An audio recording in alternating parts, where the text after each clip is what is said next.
Hey, everybody, it's Christian Buckley doing another MVP Buzz Chat, and I'm talking today with Ola. Hello. Hello, Christian. Nice to meet you finally. Yeah, it's great to have you on here. Yesterday I didn't check my calendar. I sat yesterday, I was joining the stream yard until I went back to my calendar and I said, oh, it's Oh, today, not yeah. yesterday. Yeah. Time zones is a constant battle too, where I'm just like, what is that? And especially I've got some stuff where I'm working with Asia Pacific, where it's already tomorrow. You know, Mhm. my afternoons, their mornings. It's it can be confusing to chase people down. But for Ola, for folks that don't know you, so who are you, where are you, and what do you do? Okay, so I'm Olalekan Adeeko, but you can just call me Ola for short. I am an educator, so I will still refer to myself as educator. So I taught high school. I taught as high school for 16 years. I taught computer studies for 16 years before stepping aside to set up my own edtech firm called TedPrime Limited.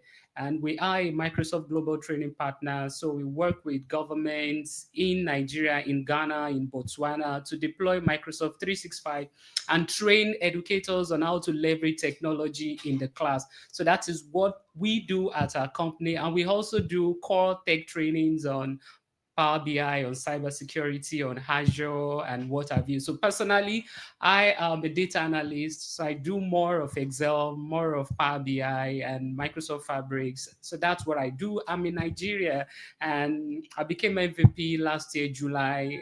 Being a Microsoft Innovative Educator since 2008. Been involved with Microsoft program in Nigeria since 2008, right, since 2008 and back and forth. But now a global training partner, we do stuff with Microsoft in and outside the country.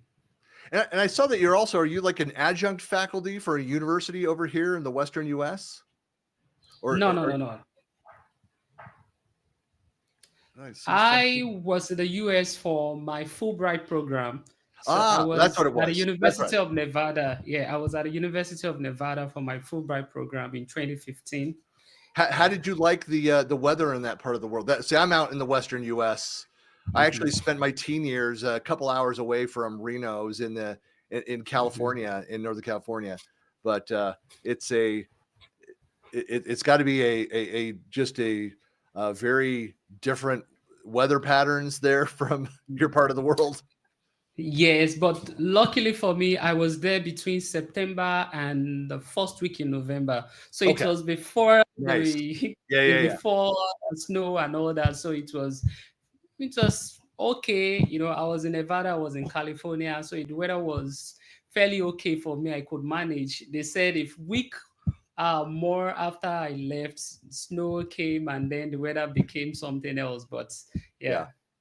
Well, I don't think I've talked to many people that come from the education background, and especially like high school level side of it. Like, what was your path to becoming an MVP? Like, how did you find out about it? Who said, "Hey, there's this program"?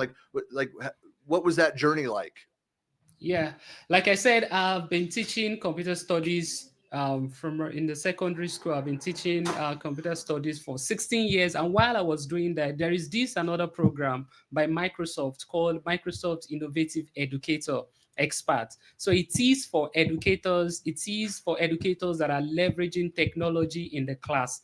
So I became an MIE in 2015. I attended a summit in Dubai, in Singapore, in France. So when I stepped aside from the secondary school from my teaching, and then I started doing more of core tech. I used to have a friend, and luckily for me, we'll be meeting also in Seattle next week. So he started the journey before me. We were both in school then, but he jumped on Dynamics 365 and he was doing a lot around Dynamics 365. I'm talking about Amit. So he became an MVP. Mhm. I think 3 years before me. So he was always encouraging me that, you can be this, you're doing a lot around Excel, you're doing a lot around data analytics. So you can as well put in for the MVP. So he nominated me and I was able to put in all my programs because I do a lot of training for teachers. I do a lot around how they use technology in the class, how they use Excel to manage their school data, and then I train other people too on how to use Excel to drive the processes in their organization. So it was very easy for me. And before that time, I had already led Microsoft programs, Microsoft Edu Day Africa severally.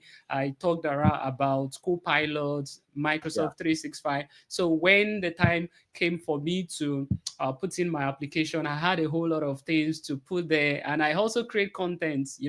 I'm a content creator on Facebook, on TikTok. So I teach people how to use Excel, how to use Power BI. I talk more about AI now. So I do that using our own language here. I do it in Yoruba. So that's caught fire, and I've got over 100,000 followers on Facebook now due to what I was doing. So I was able to pack in all those things, and then I was able to get into the MVP. That's very, very cool. What type of content do you find that gets the most engagement these days? Because I know that's for a lot of people, and actually, maybe I'll make a statement about this too, because some people, it's a very common question. They say, "Well, do I have to have videos that go viral? Do I have to have hundreds of thousands of followers? Do I like in whatever platform that you're on?" The answer is like no. There are Mm-hmm. some things you might be a specialist in an area where a video you create over its 2 years might have a couple hundred views, like that's it. Or Mm-hmm. it's like no, but if it's specialized, if it's meeting like a need, there's a lot of things that are out there. Like I always say, it's if you just help one person, that's all. It makes it all Yeah. worthwhile. But is there a type of content, a format that you're doing now that's getting the most engagement? Yeah, I started without putting my face out there. So I was just doing the screen recording, and had my voice over it. But at the point in time, I started having my face on the video, and I think that helped a bit. So it was going viral, and then right now I kind of moved briefly into AI. I talk more about AI now. I tend to break it down because a lot of people out there still don't know what AI is all about. I got a feedback yesterday. Somebody said, AI is just a fancy autocorrect. I said, what do you mean, a fancy autocorrect? I said, if you can say AI is a fancy autocorrect, then maybe we can say an airplane is a fancy bicycle with wings. Or we can say, Or um, us as humans, we are just big multi-cell organisms. Mhm. Uh-huh. Yeah, So yes, so right now I talk more about AI, and I see that many people they actually want to know what AI is all about. So I tend to break it down. I tend to use different tools to do some of those things that they do daily so that they can see how to automate some of these processes, how to make videos. Recently, I was using Kling and Hydra to lip sync videos. You want to come up with all these funny characters and then use yeah. it to teach people. So I did one, and a lot of people are like, you've got to hold a live class and teach us how to do this. So I see people tend to, I think AI content is doing well these days, right? Just Yeah. that many people are saying a whole lot about it. Some people are hyping it, in a way, making people feel that once you start raking in millions of dollars and all that. But I look at it from another angle, how you as a person can actually use it in your everyday life. So I encourage people, just do one small thing. You don't need to start by learning how to fine tune your own model or how to use all those core things, but just say there is one thing I do every day. How can I leverage AI to do it? Once you do that well, you get more encouraged, and then you want to do more. So that's the way I tend to play around it. And recently, I do everyday news on AI.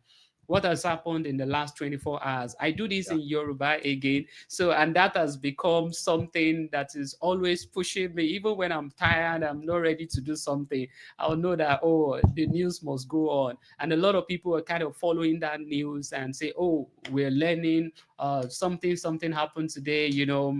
Google is now adding Canvas to Gemini. Anthropic wants to add voice mode. All those things I tend to share it with people for them to know what what is going on. And I also speak directly to the government too, because I believe it's having your own model now. It's more than just a bragging rights. It's economic power, it's Yeah. influence, it's a whole lot of things that if we're not careful, we'll just be paying for API to the rest of our lives. If we don't have something that is focus on us, on our own culture, on our own way of life, because there are biases here and there for all these people building their model, the DeepSeek, the Llama, Mhm. Gemini, all that. A lot of people are doing stuff. So I do tell government, the people around us, that why can't we just do something? At least DeepSeek pulled a surprise on everybody. Why can't we just do something like that? So if at all be the number one in Africa, let other African countries, come to us and kind of use our own model. So that is what I do, kind of educate people and say, this is what is going on. And then also talk more about using it responsibly and ethically, Yeah. because in this part of the world, if you go out there and they mention some of our countries, the first thing that people will tend to talk about is, oh, they do this, they do that. So I do tell people that yes, when computer came in and internet and all that, many of us were not there to educate the people that were using the tools. So they jumped on the tools and they started using it for something else. So they were taught how to use it and what to use it for. So I say right now that AI is there, let a lot of us that we understand the responsible use of this Yeah. tool to go out there and tell people. So when they see us, they are not thinking of how to use it illegally. They are thinking of how to use it to support their businesses, to support Yeah. their growth, to even make money legally, because a whole lot of them are now building AI powered solutions Yeah. here and there. Well, I know that there's a lot of concern too when AI kind of came into the scene. Microsoft started promoting was the cost, and some people are surprised to know like what you can do, how powerful the tools are that are freely available out there, that Microsoft and others make available. And is that something you talk about too? Is part of your education the fact that what you can do with the free tools versus Mhm. here's what the additional value you get from paying for these? Yes. Yes, I also let them know that yes, you can start something. Copilot is free. Designer is free if you want to design images and you want to design logos and all that. Just start small. Once you're able to leverage it and you enjoy it, then you get motivated. If at all you now want to deploy full Microsoft 365 Copilot for your organization, then you will have enjoyed the tips. You will have seen the impact. Late last year, I was with a deep sea port. Went there to train them, and I was demonstrating how to use Copilot right inside my Excel, inside my Mhm. PowerPoint, inside my Office and Teams, and generally. And they were like, "Oh, so we can do this." I said, "Yeah, why not? You can do something like this." And as a result of that, one of the guys there said, I'm going to push the management. We're using 365, but I think we should top it up with the co-pilot and start doing more, so that we can easily write our proposals, summarize our meetings, and, do a whole lot of things. So there are people out there, especially in this part of the world. I feel we have this kind of a trend, people that don't even know anything, and then you've got people up there that are too technical. So Yeah. there is a huge gap. The Yeah. young people that are into AI, they're too technical. They are using it to build stuff. And you've got a whole lot of people at the base too. They don't even know what to do. So we don't have that bridge of people in between. Is it that you are up there or you are nowhere? So that is why I tend to come in the middle and say, oh, the people that are down there, how can we introduce them to these tools softly so that they are not overwhelmed? We're not mentioning NLP, machine learning, deep learning, Yeah. large No, language but model, and they get confused. So it's a gradual thing, breaking down to them, and then softly introduce those terminologies, link it with something that they see around them, common and that makes more daily sense. business scenarios, right? Because that a Yes, lot of people, that's what scenarios. they want. They just like show like I get it. I get the base concepts. I can go in and do these basic things. Like I want to now apply it to my business. Like, what are the scenarios? Like, what are Mhm, the like? What are you doing? A lot in your daily. Like, how are you using in a common daily scenario? And one of the most mhm, common that you hear about for a co-pilot is everybody has a variation of the like Monday morning, come in, and now you can even schedule it so it just does it automatically. Summarize all of my emails Mhm, from the last week, mhm, all of my chats, all of my meetings. What asks, what requests of me personally directly have I not yet responded to that I need to go and do? mhm, And it can compile all those things in the context and point you to the conversation or the email, around that. Like mhm, that's somebody people where people start to understand. You can mhm. build a lot of your knowledge off of those scenarios. We need Of more course. scenarios of common Mhm. business scenarios. And Copilot Studio too, it's helping too. So I see more people around us here saying, oh, they want like an AI chatbot. So you want something, pour in your knowledge base in there, build up the flow so that they can actually talk to it and it's understand their business flow, can record leads, do all those things. So we tend to open up their eyes to it, and that's the best way to actually get people to fall in love with it, rather than we just focusing on learning what it is, learning how you prompt, learning how you use this. But if they see the use cases just like you mentioned, then they'll be like, oh, this is cool. Last Thursday we had a program, a free training for the clergy, the pastors and all around. Somebody said let's do something for them on how they can leverage AI. And I was just demonstrating simple use cases. You have your sermon, you want to flesh it up, you're teaching youth how do you start your sermon, how do you check different versions of the Bible, just on Mhm. ChatGPT or Copilot. How do you do all those things? And the pastors were just stunned. They were like, oh, how do you come up with a short drama, a short script, to explain a particular virtue? You're talking about holiness, you tell Copilot to come up with a script for 1 minute, and they were like, so we can do this. So you can also automate your social media post every morning. You're picking a sermon, you're picking a Bible verse and something, and it goes out every 10 a.m. to your Facebook, your Instagram, your whatever, and then you'll be like, so we can actually do this. We even have one of them that is thinking of deploying it in a WhatsApp now, so that when somebody's chatting with a WhatsApp number, you get a feel that you're talking to your pastor, even when your pastor is sleeping. So that's just for them too, and they loved it, and they're like looking forward to an upgraded version of the training. So these are some of the things that I feel we should be doing more with people. Oh, teachers out there, how can you leverage it? We do that a lot. Oh, business owners, how can you leverage it? Let's sit down and understand your business operations, your workflows, and let's see how to plug in AI there to support what you're doing and improve your productivity. I feel this is where the conversation should be going now, so that once they come in, they themselves will take it to another level. Once they see that, oh, I'm getting the best out of this, then they want more and they start learning more before they now get to that part where they're doing way advanced stuff with it. I just tell Yeah. them, start small.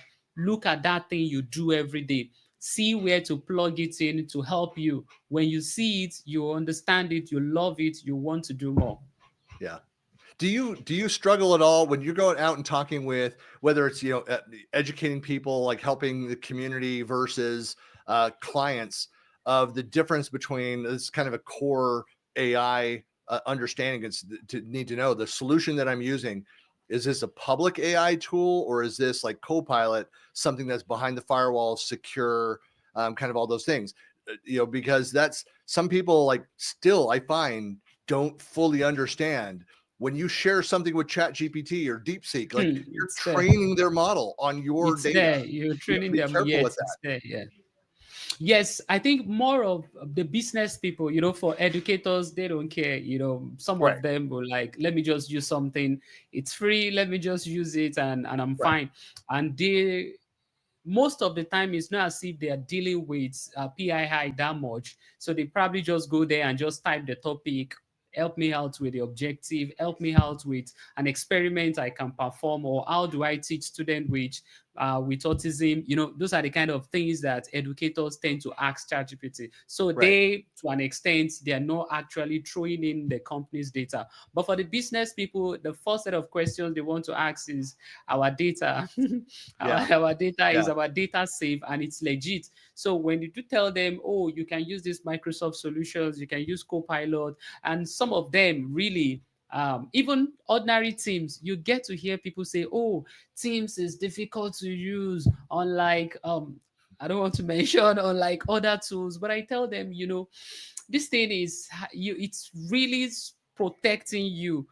Maybe you see it as being complicated. It is like you are seeing it like that just because you're used to the other one, and then you don't know why this is like this. So we do tell them that, okay, this is what we're doing. This is the reason why we're using the Microsoft solutions, or this is why we are talking Copilot. It's to protect you. It's to Right. protect you. It's because of your data, and you don't want to just go somewhere, pour in your company's data on a particular open model, and then before you know it, somebody somewhere is chatting and the person is getting your data filtered out in the response. So yes, it's a conversation that business people really want to talk about, especially those in finance.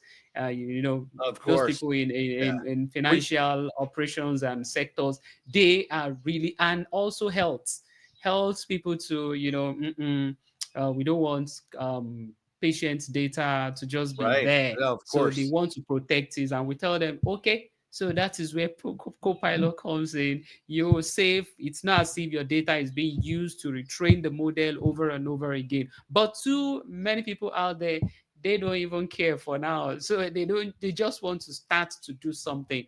And the question I get like 60-70% of the time is, how do I use it to write my school assignments? How do I use it to write my research paper? I was even telling somebody this morning, said, tell me one AI I can use to write from chapter 1 to chapter 5. I said, that is no longer a research.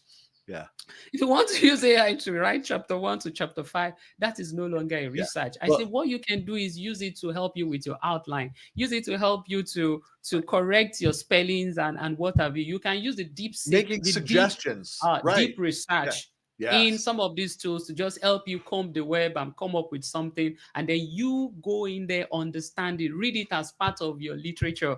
Don't just tell it to do something for me. One of them will say, will it help me with the right references? I'm like, do you know what hallucination is all about? This thing can just come up with conjectures for you and just write a whole lot of things.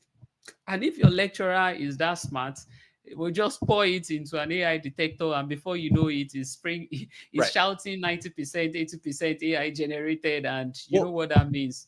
what one too is, like, again, using the public tools. Copilot is improved upon that, where it can actually cite the internal resources. You got the links, you can click and go over to that.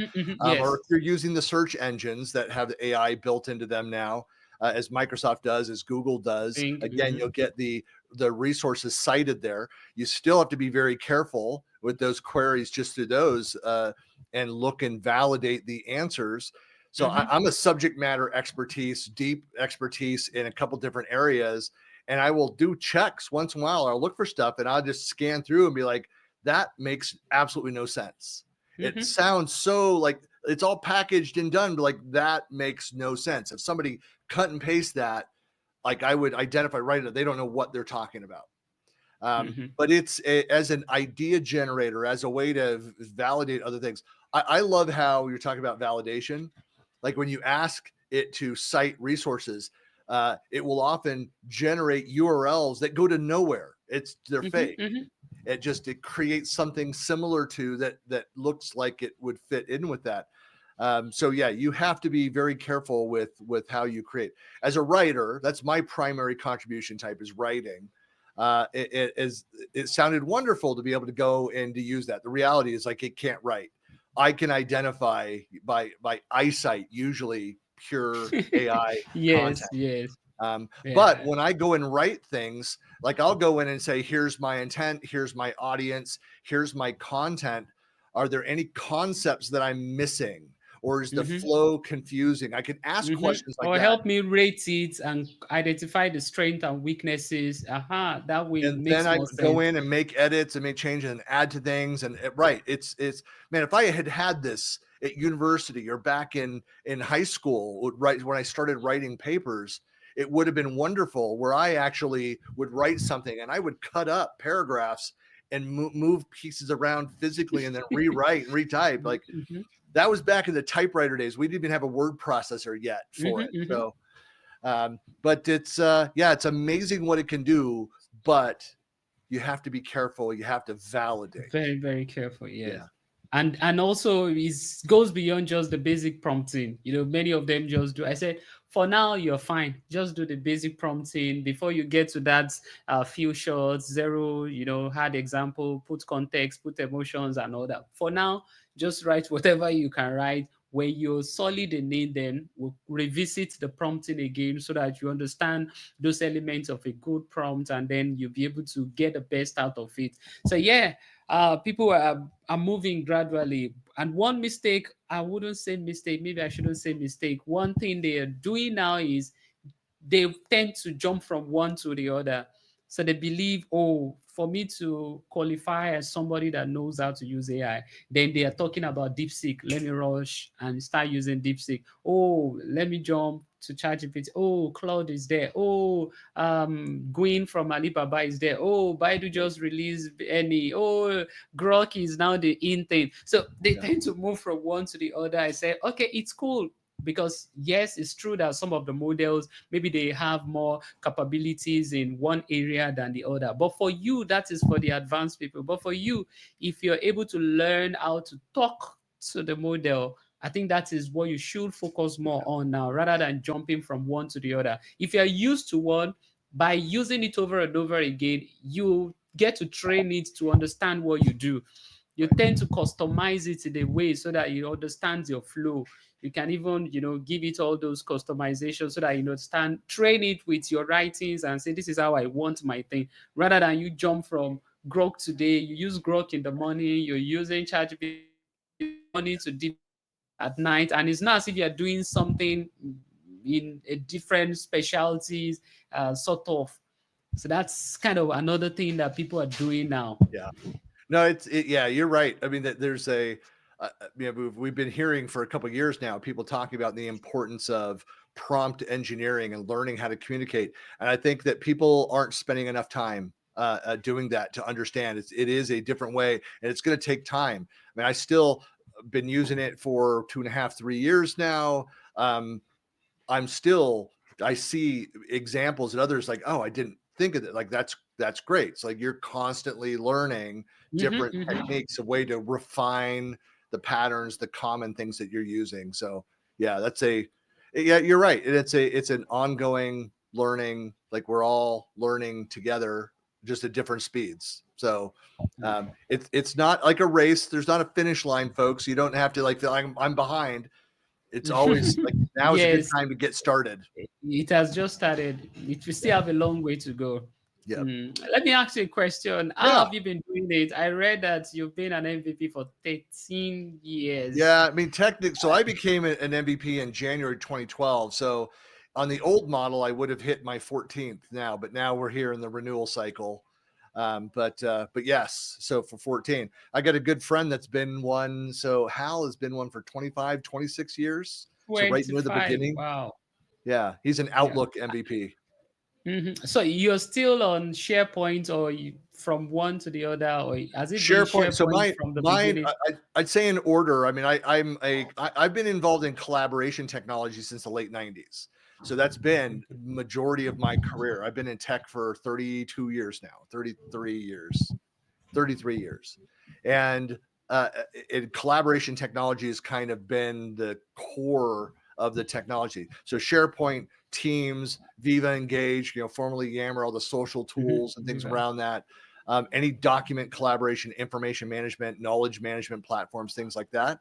That's the beauty of the MVP program is like, so my primaries are SharePoint and Teams, but I also am very involved with the Viva suite, multiple Viva tools and Copilot things. So I'm writing about, speaking about a variety of these different topics, but even like my sessions that I give at conferences. In fact, I just submitted to 2 conferences this past weekend, and 3 of the 4 abstracts at one of them had AI as components to that, and it's going through specific scenarios around that. So I'm thinking more and more that way, and I think so is every product category is going more and more towards AI. So you can't go wrong coming in with the focus around Copilot, and then figure out like what is your path? Like you, is it an Excel MVP? I mean, with AI and Excel, I mean, it has the power to truly democratize business intelligence for people that aren't Power BI users. I'm not a data scientist. Two of my kids are. I ask them questions. They're both Power BI experts.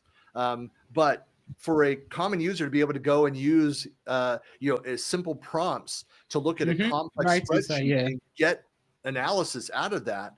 And now Microsoft has started pushing the with the Copilot with the microphone as well. So don't even type anything; just talk to Copilot and get answers back. That's an exciting and rapidly expanding space. Yes, exactly. So yes, Copilot is really helping now inside Excel. So you can even help you create a new calculated column, come up with the charts, do the pivoting by just typing. And even you have Python even in Excel now. You write your Python in Excel for your visualization and all that. So that's why some people are like, should we still continue to learn data analysis with AI, with Copilot and all that? So I tell them, yes, what we do is more than just using the tool. Knowing what to do with the tool is and you have to validate the results. Than knowing how to use the tool. So you understand the business knowledge, the domain knowledge is key. So you know what you want to do. So you cannot leverage AI in doing what you want to do. But first, you must understand the flow, understand the business context, understand what is going on around you. And then you can say, oh, you get stuck. You want to write DAX. You want to write a formula. You don't know how to do it. Okay, Copilot can help you write the formula. But in the first place, you know why you need the formula to calculate what you need to calculate and plug it in. So and I do tell them, don't lose sight of AI. If you're not using AI in your analysis, you're not helping yourself, because it will just take you more time to figure it out. If there are certain things that you can just talk to Copilot right inside Excel and it's doing the calculation, doing the whole thing for you, it's just to help you save some time and be able to actually do more. So right now, one can do more prediction right inside when one is doing analysis now. Or before, many people just do descriptive and diagnostic and all that. But now you want to do predictive, you want to do cognitive and simulate different situations. So these are ways that Copilot is helping analysts now to be able to do more. Even Microsoft has dumped it inside Power BI now. So you've got Copilot inside Power BI to really help with a whole lot of things. So you don't even need to know how to write the DAXs. You can use the suggestions there, and it's really helping. So a whole lot of work had gone into it, and AI is just making life easier for people, and then touch on uncharted territories, before you're able to just do level 1, 2, but right now you can do it up to level 5. No, it's great. Well, Ola, I really appreciate your time. This has been a great discussion. I agree. I think you could build a career around Copilot, to go and become an expert, build your expertise around that, and help others. I mean, just that area, there's such a demand for it. So folks that are watching this, that they're saying, well, how can I get involved? It's like, you get started, start playing with it, understand the common scenarios, and then share what you've learned, write about it, create videos, things like that. I always like to ask, I know everybody's on LinkedIn, but people want to reach out to you, get in touch with you. Where are you most active, most social? Where can people find you? Yeah, I'm active on LinkedIn with my name on LinkedIn. I'm also very active on Facebook, and I'm also active on TikTok. And I've got the links to all of that. This is my name on, So I'll have all the links to all of that in the blog post and out on YouTube as well, so you can find that. So, and hey, I'll watch for you next week. So hopefully we'll be able to meet up, because hopefully. This is a new thing. Like, I'm trying to, since we've done the interview, this will go live after Summit. But I would love to get a selfie, then I can add that picture of us together to the blog post as well. Hopefully, I should be in by Sunday night. I arrive Sunday morning, so I'll see you. Well, I'll find you on Monday. On Monday, All right. Right. Thank you. Thank you for your time. Thank you.